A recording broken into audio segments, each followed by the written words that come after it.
Nes internal use in industrial environment. Some of the team from Nes join the maintenance session on-site at a production facility where they handle metal parts. The machine in front of us is the one we'll be performing maintenance on using the Nes Thread Repair System.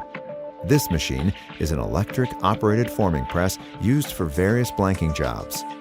Since the bolt is not easily closed, we need to fix its threads. Notice the damage is on the internal thread. We'll be using the Nes 22 from the Nes 1025 combination set, which includes 2 external tools and 4 internal tools. External tools include the Nes 1A and Nes 2, and the internal tools include Nes 21, 22, 23, and 24. We don't need a caliper to check the diameter nor the pitch, and our parameter is that the tool will easily slide into the internal thread. Once the tool is inserted, open the jaws by twisting the knob until the blade touches the surface of the thread.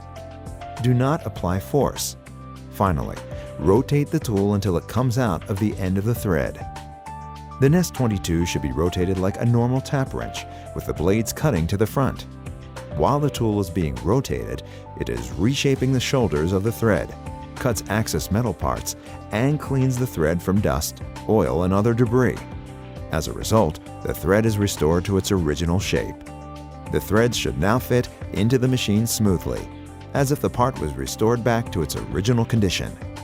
By using Nes on a maintenance job, it increases efficiency and decreases time. The individual making the repair does not have to carry a wide range of taps and dies.